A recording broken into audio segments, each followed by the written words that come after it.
You know, AFCEA enjoys a great working relationship with the Department of Defense, the Department of Homeland Security for that matter, the COCOMs, the agencies and services as we put on this symposium. And as I've just kind of alluded to, one of our partners is the Defense Information Systems Agency. And we're honored to have the Director of DISA here with us today.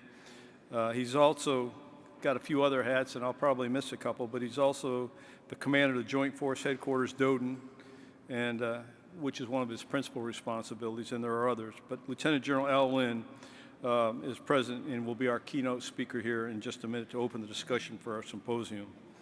You know, as the director of DISA, he leads a global organization of military and civilian personnel who plan, develop, and operate joint interoperable command control capabilities and provide enterprise solutions for the Department of Defense.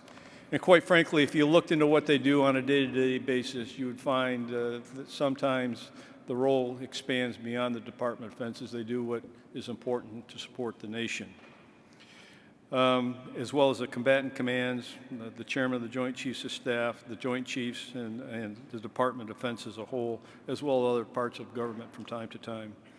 And as the commander of the Joint Force Headquarters, DODIN, General Lynn is charged command and control of defensive cyberspace activities focused on unity of command and unity of effort within the Department of Defense. He's responsible for organizing, training, and equipping the Joint Force Headquarters, DODIN military and civilian force, which in turn is responsible for securing and operating, defending the networks of the Department of Defense.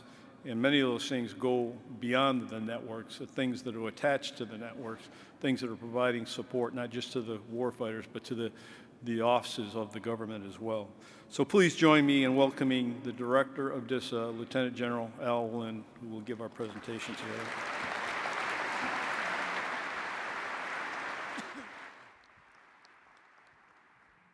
Thank you, sir. I appreciate it. Whoa, there's some bright lights. Good afternoon and welcome. How are you all doing? So, first of all, I'm really honored to be here and to have this opportunity to speak with you today. It's great since I've kind of had a chance to walk around a little bit to see so many great friends from industry, from the military, academia. It's a great place to be. General Shea, General Wood, and the whole AFCEA team, thank you for putting this venue together, bringing our mission partners and industry together. I really do appreciate it. This is a world-class event. I don't know if you all are tracking this, but I thought it was worth mentioning. We've got truly an amazing lineup. I'll give you a couple of names. Meg Whitman, CEO for HP. Lieutenant General McLaughlin, Mr. Terry Halverson, Lieutenant General Basla, Vice Admiral Tai, Marty Roche, Lieutenant General Bender, Mr. Bible, Lieutenant General Susan Lawrence, and these are just kind of hitting the wave tops. Just a tremendous group of individuals that's going to talk to you this week. So I think we all owe AFCEA International and the AFCEA team a great big round of applause. How about helping us out? Thank you. Now, most of our DISA seniors will also be here this week, so you'll get to talk to them, and they'll be telling you a little bit more in detail what we do in DISA and the Joint Force Headquarters, DODIN. That also doesn't happen by itself. So Mr. Rivera and his strategic communications team, they've been working on this in their spare time and on weekends. So can I give them a big hoo? Can you all stand up? Can you all stand up? Where are you at? There he is. Give him a round of applause, or at least a big hoo.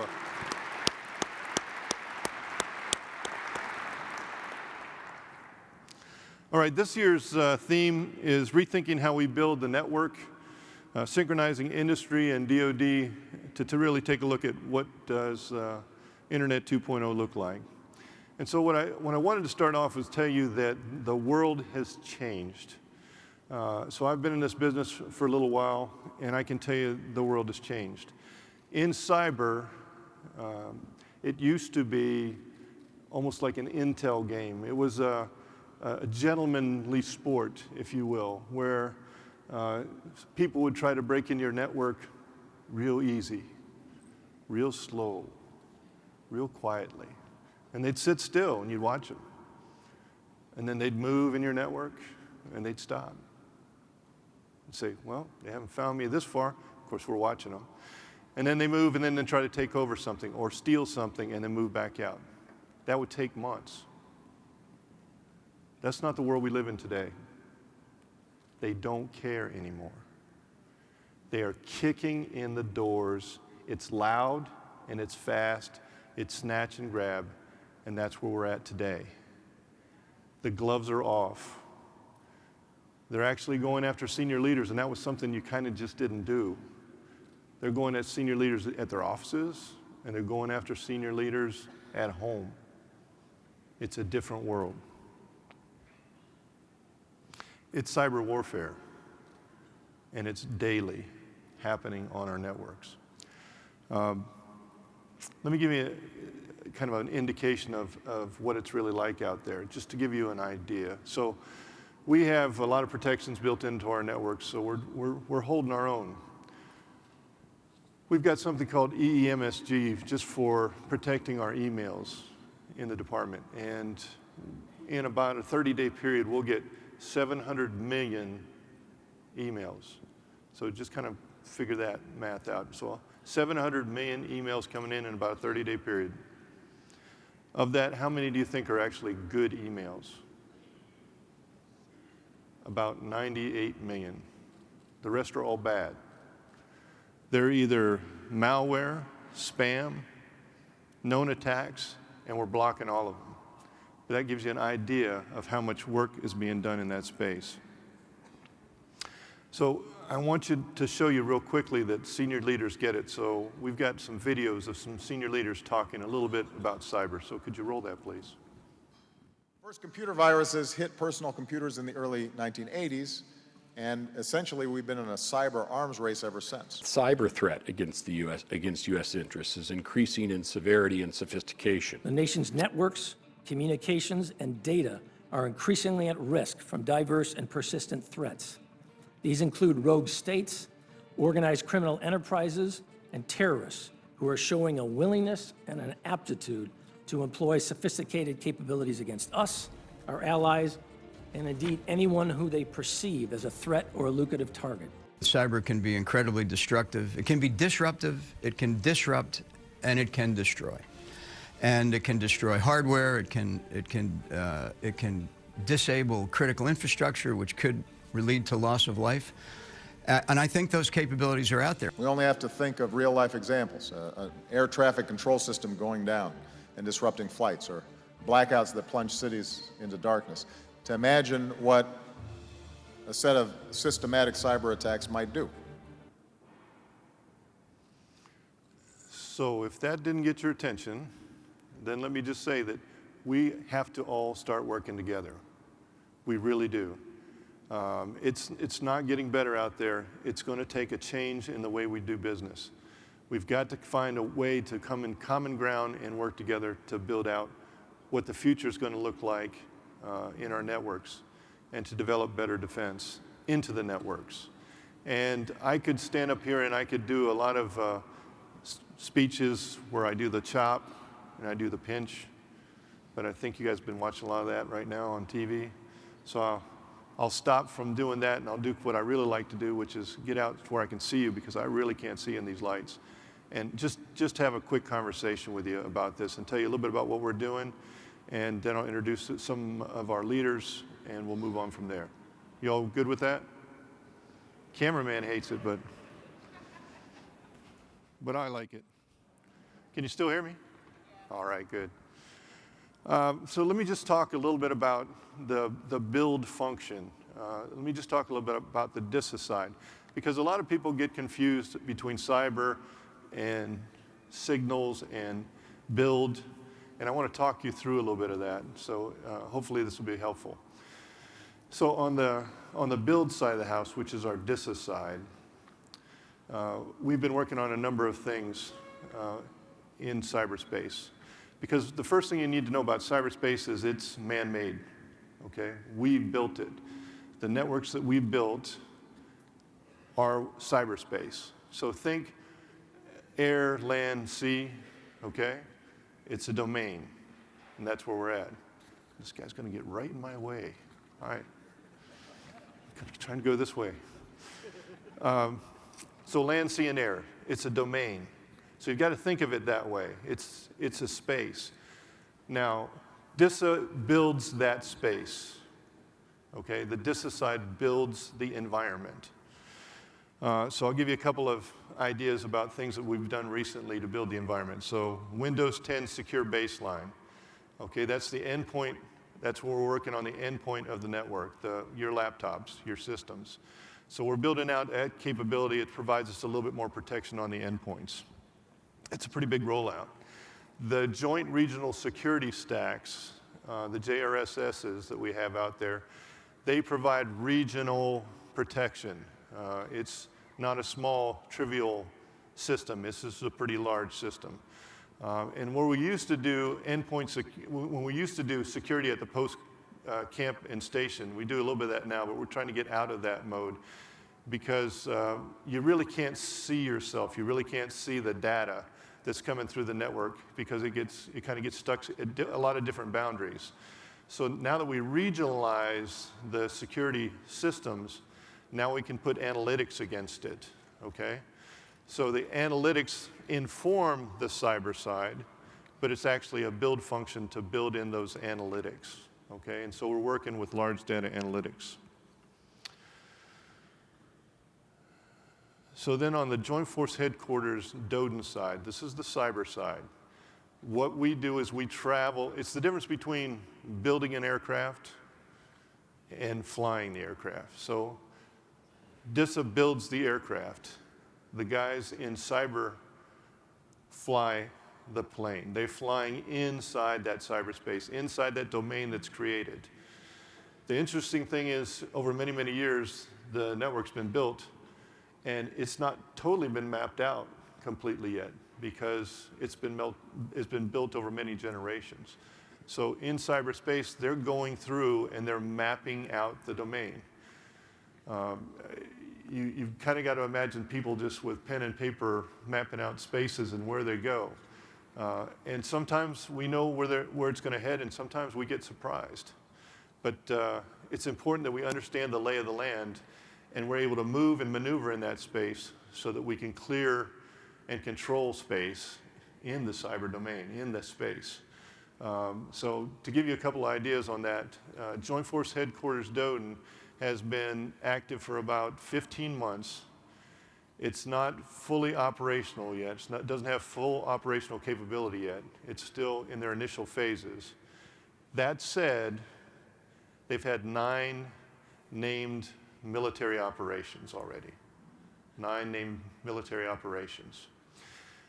And to take it one step further, they've actually deployed forces. Just like you deploy people in land, sea, and air, we are actually deploying people in cyberspace. And that means actually moving them to other parts of the globe, and we've done that already in a joint fashion. Matter of fact, we've had Air Force teams in Navy cyberspace, what would be normally a Navy mission. We had Air Force people on it, so it was truly joint, which is also important because we've got to have maximum use of all our joint forces when we need them. We can't just have somebody waiting. There's no time for waiting. The mission is now, and it's constant.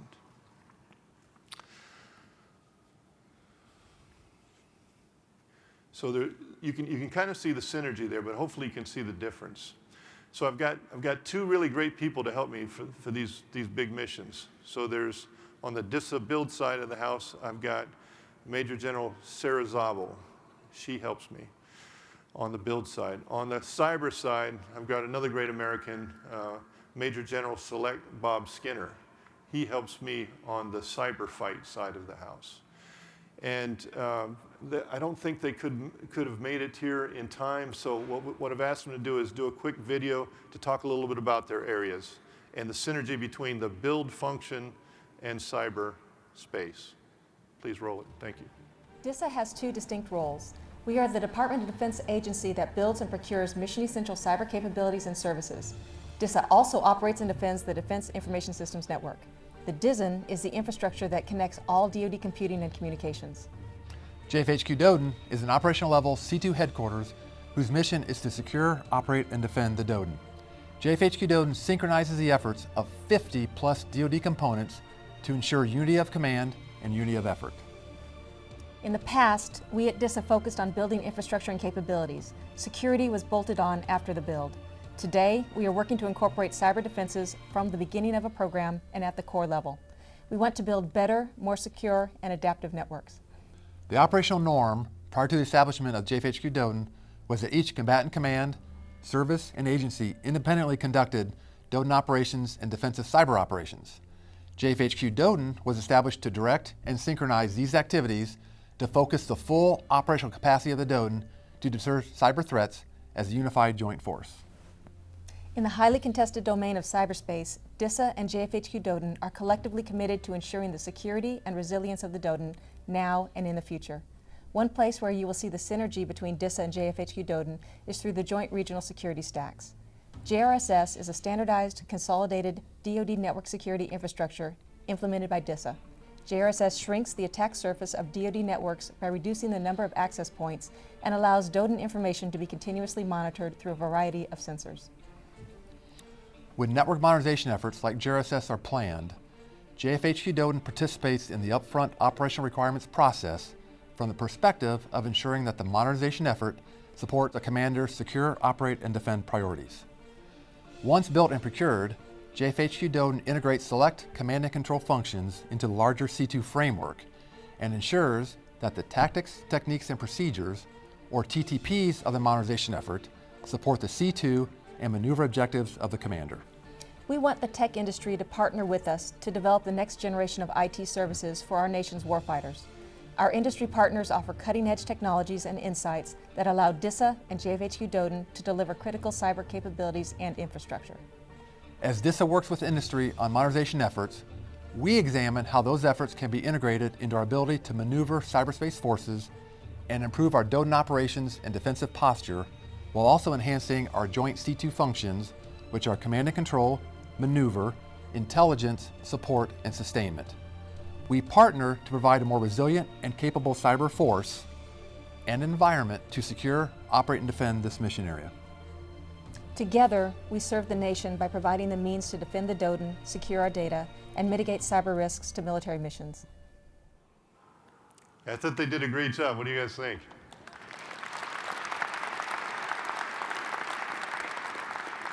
You should have seen their faces the first time they said, well, we're not going to be able to be there that first day. So I said, okay, well, you're going to do a video then. And they did an awesome job. That's great. So now let's talk about the future a little bit, maybe a little bit of thought leadership about the future. So near term, what we need from industry. We need analytics. I might take analytics as a service, but we need analytics. We've got our large data analytic engines. We've been using those for a number of years. We have our Hadoop clouds. We have all those pieces. But the analytics pieces, if you come up with a good idea of seeing the network better or seeing anomalies on the network, if you have that we could plug into our system, that would be great. That's a near-term requirement. Mid-term requirement, and we're working on it right now, is software-defined networking. So there's a lot of people in the industry working with software-defined networking.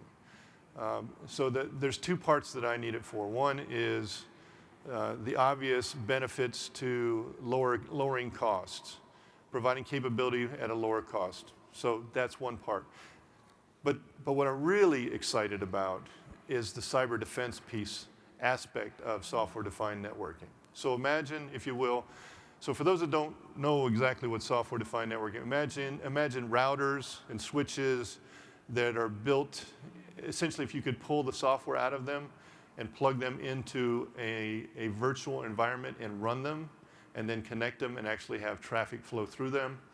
So that's what I'm talking about, software-defined network. So if you build out a big enough network that's providing capabilities for you, imagine, if you will, you don't just make one copy of it, but you make multiple copies of it. And let's just say you get attacked in that one network, and it's severe enough that makes you say, okay, I'm going to take my applications, my users, and I'm going to move it over to the exact same copy of that network over here and run it. Or just keep moving it. So now you have a hard time attacking that surface because it's constantly in motion. Think frequency hopping radios as an example. Better security. So I'm looking at what, and that's just an example, it's just a thought. There may be a better way to do it, but that's kind of what we're thinking for software-defined network. Even better fiscally, but also better for our cyber protection. So we're looking for industry to help us with that. Another one that we're going to need help on is identity. So right now we're using CAC cards. We're pretty good at identity. One of the troubling spots with the network and with the internet right now is you can be whoever you want to be and you can fly on that network. You can pretend to be somebody else and move on that network. But if we had 100% assured identity when you got up on the network, then you'd have a lot more trouble causing problems in the network. And you might be able to do it once, but then we know who you are and then we'd block you from being on the network. So we really need to take a look at doing identity differently. And I think there's an opportunity, especially with mobile devices, because as you take a look at your mobile device, it's keeping track of you. Have you noticed that? If you think you're not being identified by your network with your mobile device, I think you, does anybody use Google to go to work? Anybody? Show of hands, anybody? A couple of you? Waze, Waze, yeah? Okay. It knows where you were at home. It knows how fast you're going. It's got to know all these things to figure out how long it's going to take you to get there. Think through that, okay? So if you know where somebody's home is, you know about what speed they go. So he goes like 70, he goes 55, she goes 90. So if you know what those are and you put all those pieces together, that could be a portion of identity, right? So thinking through how do we get to the next type of identity, I think is going to be important to the discussion for the future of Internet 2.0, or at least for me, for the future of my networks. What comes after the CAC card for us? And I think there's something that we can do in there, and I'm just pitching an idea. Last thing, some better encryption. If you have novel ideas on how to do encryption, we're all ears. We want to get there. The power of compute builds every day. It's easier and easier for people to break the encryption we have out there, and we've got to get better at it. So if you have a novel idea on encryption, please let me know. And last thing to remember is you got to give me a good deal. We got declining budgets. We got declining budgets. It's real. I mean, we get our funding through the Army, Navy, Air Force, Marine Corps, and when those budgets are getting, they're not going up, they're going down. And so I'm looking for your help there as well. So with that, I think I've talked quite a bit, and I wanted to leave some time open for some questions. So I'm looking forward to any questions you might have. Anybody?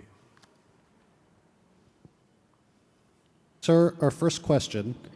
Could you talk about some legacy systems that remain part of DISA networks and how DISA is approaching transition of these systems into Internet 2.0? Wow, that's a good question. Wherever you are. Yeah. I did pray before I was going to talk, just so you know. So if that's God, I'm good, at least for now. So it's a good question. So some of the things we're transitioning right now, so I'll talk about two. So a lot of the old ISDN systems for VTCs mostly that we have out there, we're transitioning off of those and we're going to an IP base. We've done a lot of work on that. I see Miss Moran in here, she had to do a lot of that work. So that's one example of where we're taking some legacy things out. Another thing I'd say is we're trying to get out of a lot of the circuits, so many circuits that we have, and go into MPLS fabric that allows us to put together communities of interest, which I think will also help us with cybersecurity by segregating them out. So I think that will also be another example of where we're moving off legacy and moving to a little bit more of the future, at least for today, where we should be today. So thanks for that question. Anybody else? Thank you, sir. Next question. Could you comment on the speed of acquisition and the solutions you're seeking? And is there any sort of rapid acquisition approach that you could use? Boy.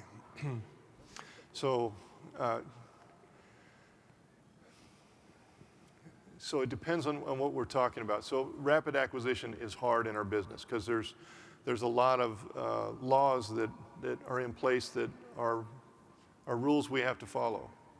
I don't have the flexibility that I would like to have in that space, but that said, there's a lot of things that we're doing to move out and partner better. We're more and more searching and seeking opportunities to provide CRADAs with industry, agreements that allow us to help develop things together. So that helps us speed the innovation. But after we've done the innovation, then we still have to kind of go out there and bid it out so that everybody has the option to try to fight for our business. I'm not sure you'd want it any other way. If we could do it faster, it'd be great. If we didn't have to deal with protests, it'd be great too, but that seems to be part of the business too, and that lengthens the time. You can only go as far as the law allows, really. So I'm not sure I scratched that itch, but that's reality.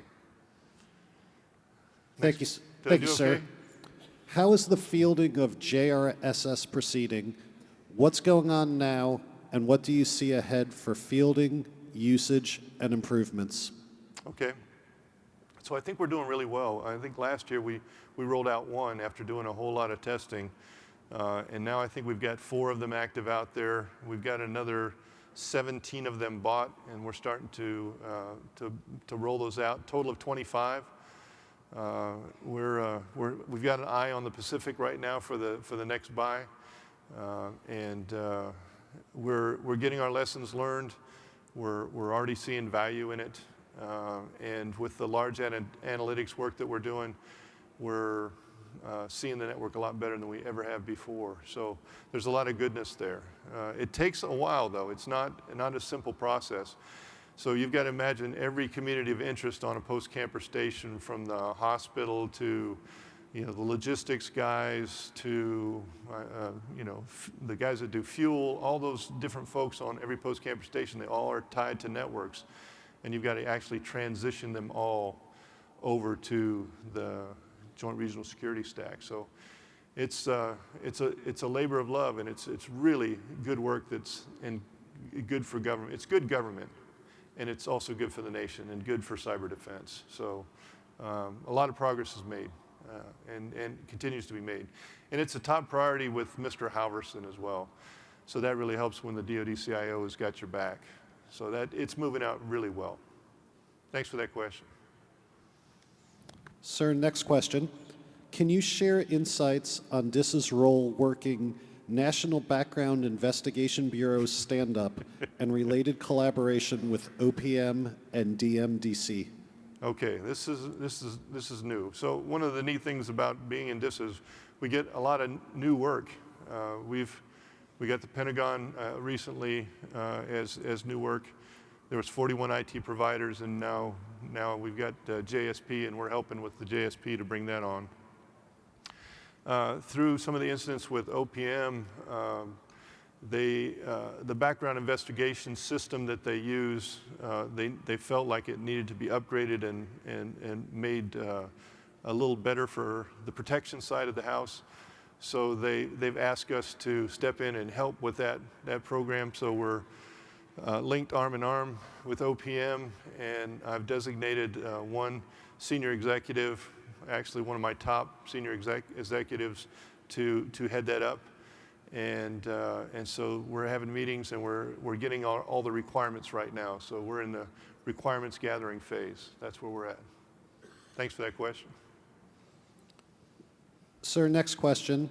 Many of the best ideas are coming out of startups. What is DISA doing to make it wise for those entrepreneurs to invest their scarce time and money into working with DISA? Okay, for the startup companies. So the department actually is stepping out there. They've set up an office out in Silicon Valley. They've got a team out there that's taking a look at what the entrepreneurs are building and see if any of it is something that we could use in the department. So that's the one bridge. I've got a CTO, Dave Mihelsic. He goes out there periodically to see what they've found, and obviously we've been working with a number of companies that represent startups as well, and I've gone to the West Coast myself to see some of these startup companies. There's a bit of a challenge though also, and it was something I learned when I went on this trip. For those startup companies, they pretty much got to make money in nine months. That's kind of what we learned. They got to make money fast. Our system doesn't like fast. So a new paradigm for those startup companies is something we're trying to work right now. How do we get them in the door and providing some use to the department when their burn cycle is about 9 months? So we're learning as we go. So this is a new venture for us. We're kind of stepping into uncharted space. But if you want the straight up truth, that's about where we're at. Thank you, sir. We have time for one final question. Okay. And that question is, SDN, like any new tech area, you invest in it first. How far and for how long are you willing to invest in it before seeing results? Okay. So we've been investing in software-defined networking work for about a year, 15 months maybe. We've just got a couple more industry partners helping us with it. I really see it as part of the future. You've heard me talk about what I believe its capabilities might be in the protect field. I see it as something that's going to be part of our networks until we build networks differently in the future. So I see us continually investing in that and building that capability. It benefits us on the price side of the house. From my perspective, you know, our funds are decreasing, so we got to find ways of saving money. That's the one option with SDN, and the other option is obviously what I believe it can do in cyberspace. So that's my last question. I thought somebody raised their hand over here. I don't mind taking one over here. Somebody had their hands up, or was that sir?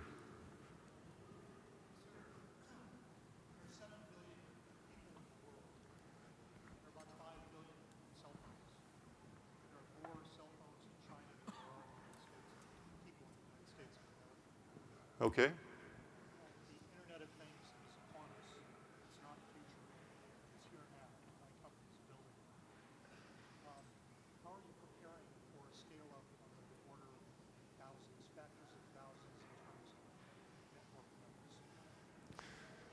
So the question had to do with billions of cell phones and the Internet of Things.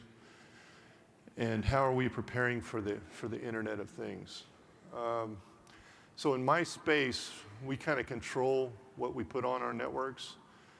So the Internet of Things is upon us, just like you said. The future systems and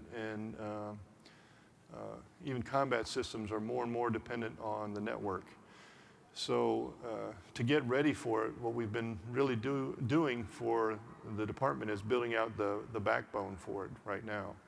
So we used to get by on a gig of information, and now we're upwards towards 100 gig backplane is what we're building out. So we're building out, getting ready for that eventuality of more and more things running on the network. But getting to the identity and security piece of that is the work I was talking about earlier. I think we really have to get to assured identity on the systems that we have on the network, and that includes IoT. And how to do that in a manner that's really thin, especially for some of those smaller systems, is going to be a challenge, but it's something that we need to take on. But that's what we're doing so far. Thanks for that question. All right, so we're not going to do this all by ourselves, just so you know. We're going to do this with some allies. So Ivan Hooper is here, and I'd like to bring you up on stage just for a second.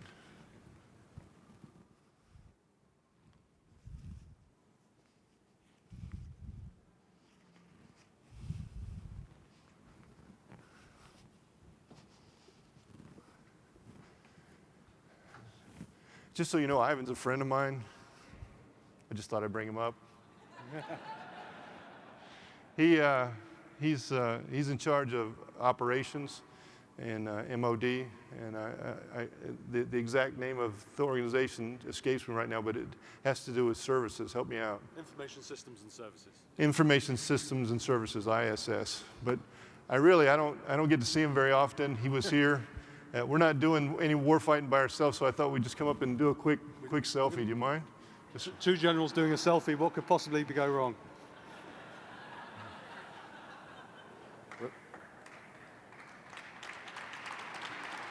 Is that doing? Yeah. Let me try it. Hey. It took two of us. Here's my friend. God bless you. Thanks. Ladies and applause for gentlemen, our allies, all of our allies that came here.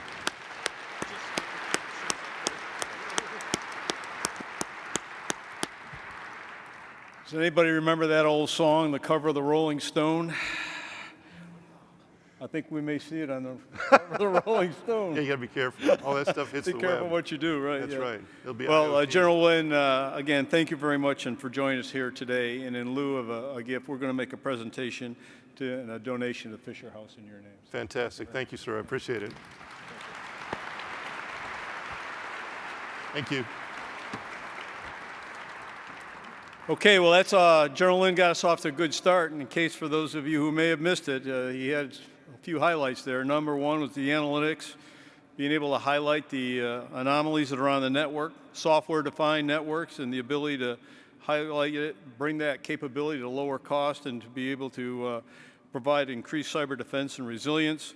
He talked about identity assurance and the fact that somebody's watching you wherever you go, if you've got Waze, Google, and other types of capabilities out there that are as well. He also talked about the need for a follow-on to the CAC cards or the CAC identification we've got, and his better encryption. And by the way, he's looking for a better deal. So let me just leave you with those thoughts. And closed out with a comment on the Internet of Things, and I think we're going to be dealing with the wild, wild west here if we haven't or if we aren't already. So again, thank you, General Lynn, for your presentation. Great job, and thank you for setting the tone for the rest of the conference. We're going to take a short dessert break right now, and dessert will be served out on the concourse, and we'll reconvene at 2:15, and at that time we'll host our first panel session. It'll be a technology panel on software-defined everything, moderated by Dave Mihalchek, DISA CTO. And following that session, there will be a DISA Business Enterprise panel, moderated by Tony Montemurano, before we move into our exhibit hall and the opening and welcome reception. I've got one question, and someone from DISA may be able to answer it. Isn't there a small business aspect in the DISA? Okay, stand up. All right. Somebody asked a question about small business. There's your point of contact right over there at that table. All right. Thank you. Okay. We need you to exit this room and enjoy the dessert break so the catering staff can quickly clear the tables and get set up for the next event. Thank you all very much.